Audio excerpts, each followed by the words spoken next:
शुरुआत बेरोजगारी से ही करते हैं और कुछ तस्वीरें सबसे पहले आपको दिखाते हैं।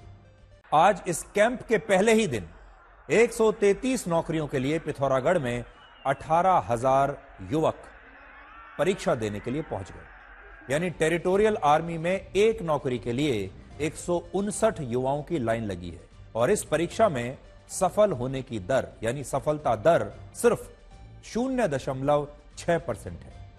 ये जो 18,000 युवक इकट्ठा हुए हैं, इन्हें नौकरी मिलेगी इस बात की संभावना सिर्फ 0.5% है और उस 0.5% संभावना पर, उस 0.5% उम्मीद पर ये 18,000 युवा यहां तक चले आए। इसलिए हम कहते हैं कि उम्मीद कितनी बड़ी चीज होती है। उम्मीद पर दुनिया कायम है। ये युवा जानते हैं कि नौकरी लगने की जो उम्मीद है वो 0.6% है, 0.5%। और उस 0.5% चांस को लेने के लिए ये सारे हजारों लोग, हजारों लड़के यहां पर आ गए, जानते हुए कि 99.5% संभावना यह है कि इन्हें नौकरी नहीं मिलेगी। पिथौरागढ़ में जो 18,000 युवा आए हैं, उनमें से 133 युवाओं को यह नौकरी मिलेगी। बाकी के 17,867 युवाओं को खाली हाथ निराश होकर अपने घर लौटना होगा और फिर आगे किसी और नौकरी के लिए ऐसे ही तैयारी करनी होगी। मेरा आप सबसे एक जरूरी सवाल है और सवाल यह है कि क्या आप इस देश में सभी दलितों को बराबर मानते हैं और क्या आपको भी लगता है कि इस देश में सभी दलितों को एक ही चश्मे से देखना चाहिए? उत्तर प्रदेश के मैनपुरी में आज पुलिस को एक 23 साल की लड़की का शव बरामद हुआ। यह शव आपत्तिजनक स्थिति में एक बोरे के अंदर बंद किया गया था और बोरे को फेंक दिया गया था। पुलिस का कहना है कि इस लड़की की हत्या हुई है और यह लड़की दलित है। लेकिन दुख की बात यह है कि आज इस दलित लड़की की हमारे देश में कोई चर्चा नहीं हो रही। विपक्षी दलों के जो नेता दलितों और पिछड़ों को उनका हक दिलाने की बात कहते हैं, जातिगत जनगणना का मुद्दा उठाते हैं, उन्होंने अब तक इस लड़की के लिए इंसाफ नहीं मांगा है।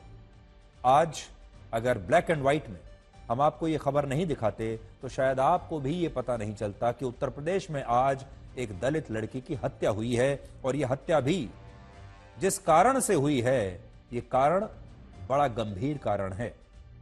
पुलिस का कहना है कि यह लड़की उत्तर प्रदेश की करहल सीट पर हुए उपचुनाव में बीजेपी को वोट देना चाहती थी, लेकिन इस दौरान उसके एक दोस्त ने या कह लीजिए उसके एक परिचित ने उस पर समाजवादी पार्टी को वोट देने के लिए दबाव बनाया और जब ये लड़की इसके लिए तैयार नहीं हुई तो दूसरे लड़के ने अपहरण करने के बाद उसकी हत्या कर दी।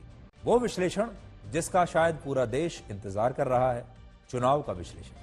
आज महाराष्ट्र और झारखंड में विधानसभा चुनावों की वोटिंग पूरी हो गई है और आप सब ये जरूर जानना चाहेंगे कि आज की वोटिंग क्या कहती है और इस वोटिंग के पीछे जनता का मूड क्या है। आज महाराष्ट्र की 288 सीटों पर अब तक 59.3% वोटिंग हुई है, जबकि पिछले चुनाव में वर्ष 2019 में महाराष्ट्र में 61.4% वोटिंग हुई थी। इसमें अभी 3% का अंतर है, लेकिन अभी जो हम आपको दिखा रहे हैं ये अंतिम आंकड़े नहीं है। अंतिम आंकड़े आने तक ये वोटिंग प्रतिशत 61 से 62% के आसपास पहुंच जाएगा और महाराष्ट्र में उतनी ही वोटिंग होगी जितनी पिछले विधानसभा चुनाव में हुई थी। तो इसका एक मतलब तो यह है कि जितनी वोटिंग पिछले चुनाव में हुई थी महाराष्ट्र में, इस बार भी लगभग उतनी ही वोटिंग है, ना उससे कम है ना उससे कहीं ज्यादा है। महाराष्ट्र में इस साल लोकसभा के चुनाव में भी 61.5% वो वोटिंग ही हुई थी और इससे यह पता चलता है कि महाराष्ट्र में वोटिंग प्रतिशत स्थिर है और ये बढ़ा नहीं है। झारखंड में वोटिंग का एक नया रिकॉर्ड बना है। झारखंड में दूसरे और आखिरी चरण में अंतिम आंकड़े आने तक 38 सीटों पर 67.81% वोटिंग हुई है, जबकि पहले चरण में झारखंड में 43 सीटों पर 66.65% वोटिंग हुई थी और पिछली बार से यह काफी ज्यादा है। तो आप ये समझ लीजिए कि 66-67% के आसपास झारखंड की वोटिंग है दोनों चरणों की। अब जनता इसमें से शरद पवार को चुनती है या अजीत पवार को यह इस बार पता चलेगा। इन चुनावों में बीजेपी के लिए सबसे महत्वपूर्ण बात है कि वो इस बार भी अगर सबसे बड़ी पार्टी के तौर पर उभर कर आ जाए तो समझ लीजिए उसका काम बन गया। पिछले चुनाव में बीजेपी 105 सीटों के साथ सबसे बड़ी पार्टी थी और एकमात्र ऐसी पार्टी थी जिसने 100 से ज्यादा सीटें जीती थी। तो इस बार भी अगर बीजेपी 100 के आंकड़े को पार कर जाती है और सबसे बड़ी पार्टी बनी रहती है तो भी बीजेपी के लिए बहुत संतोषजनक बात होगी और ब्रांड मोदी के लिए भी यह बहुत संतोषजनक बात होगी। तो ये एक बड़ी बात है, उद्धव ठाकरे का अस्तित्व, ब्रांड मोदी, क्योंकि इन चुनावों का केंद्र की राजनीति पर भी बहुत असर पड़ने वाला है। लोकसभा चुनाव में जिस तरीके से बीजेपी 240 पर सिमट गई थी, लोग बीजेपी की ताकत पर सवाल उठाने लगे थे, ब्रांड मोदी पर सवाल उठाने लगे थे। लेकिन ब्रांड मोदी ने जबरदस्त वापसी की, हरियाणा में चुनाव जीत गए और अब अगर उन्होंने महाराष्ट्र में भी चुनाव जीत लिया तो ये ब्रांड मोदी की चमक को और ज्यादा जो है तेजी देगा और फिर बीजेपी इतनी मजबूत आपको दिखाई देगी कि उसके बाद आगे आगे का जो रास्ता है बीजेपी के लिए वो बहुत आसान हो जाएगा। आज उत्तर प्रदेश की 9 विधानसभा सीटों पर भी उपचुनाव हुआ है और वहां 60% से कम मतदान हुआ। आज वोटिंग के दौरान उत्तर प्रदेश की 9 सीटों पर दिन भर तनातनी का माहौल बना रहा। अखिलेश यादव ने प्रशासन पर वोटिंग रोकने के आरोप लगाए और बीजेपी ने इसे हार की हताशा बताया। समाजवादी पार्टी के आरोपों पर चुनाव आयोग ने कार्रवाई की और अलग अलग जगहों पर 7 पुलिसकर्मियों को सस्पेंड भी किया गया। ये उपचुनाव उत्तर प्रदेश के मुख्यमंत्री योगी आदित्यनाथ और समाजवादी पार्टी के अध्यक्ष अखिलेश यादव के लिए प्रतिष्ठा का प्रश्न है। लोकसभा चुनाव में समाजवादी पार्टी ने उत्तर प्रदेश में सबसे ज्यादा सीटें जीती और इसके बाद यह कहा गया कि जनता से यह काम भूल से हुआ है, अगली बार जनता यह भूल सुधार लेगी और अब इन 9 सीटों के उपचुनाव का परिणाम यह तय करेगा कि लोकसभा में उत्तर प्रदेश की जनता ने समाजवादी पार्टी को सोच समझकर सीटें ज्यादा दी थीं या ये एक भूल थी। उत्तर प्रदेश में लोकसभा चुनाव के बाद अब विधानसभा उपचुनाव में भी बीजेपी की अगर हार हुई तो मुख्यमंत्री योगी आदित्यनाथ की मुश्किलें बढ़ सकती हैं, क्योंकि अखिलेश यादव बार बार कह रहे हैं कि उपचुनाव के बाद योगी आदित्यनाथ को बदल दिया जाएगा, उन्हें हटा दिया जाएगा।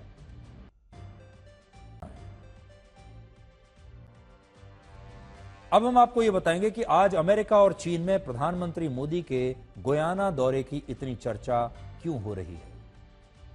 G20 समिट में हिस्सा लेने के बाद प्रधानमंत्री मोदी अब गुयाना पहुंच गए हैं, जो ब्राजील और वेनेजुएला का पड़ोसी देश है। गुयाना के राष्ट्रपति मोहम्मद इरफान अली, वहां के प्रधानमंत्री और 10 से ज्यादा कैबिनेट मंत्रियों ने प्रधानमंत्री मोदी का जबरदस्त स्वागत किया और प्रधानमंत्री मोदी की नीतियों की और उनकी लीडरशिप की तारीफ की। आज थोड़ा गुयाना के बारे में जानिए। ये सिर्फ 8.5 लाख की आबादी वाला एक छोटा सा देश है, सिर्फ 8.5 लाख लोग रहते हैं और प्रधानमंत्री मोदी 56 वर्षों में इस देश की यात्रा करने वाले भारत के पहले प्रधानमंत्री हैं। इससे पहले इंदिरा गांधी गुयाना गई थी और उन्होंने गुयाना की आजादी के 2 साल बाद वर्ष 1968 में वहां का दौरा किया था। प्रधानमंत्री मोदी 21 नवंबर तक गुयाना में रहेंगे और वहां की संसद को भी संबोधित करेंगे। इसके अलावा वो दूसरे भारत कैरिकॉम शिखर सम्मेलन में भी हिस्सा लेंगे। कैरिकॉम का मतलब है कैरिबियन कम्युनिटी। इनमें कैरिबियन सी क्षेत्र के 21 छोटे छोटे देश शामिल हैं, जिसमें 15 सदस्य देश हैं और 6 सहयोगी देश हैं और इन देशों की कुल आबादी 1 करोड़ 60 लाख है, जिनमें 60% आबादी 30 साल से कम उम्र के लोगों की है।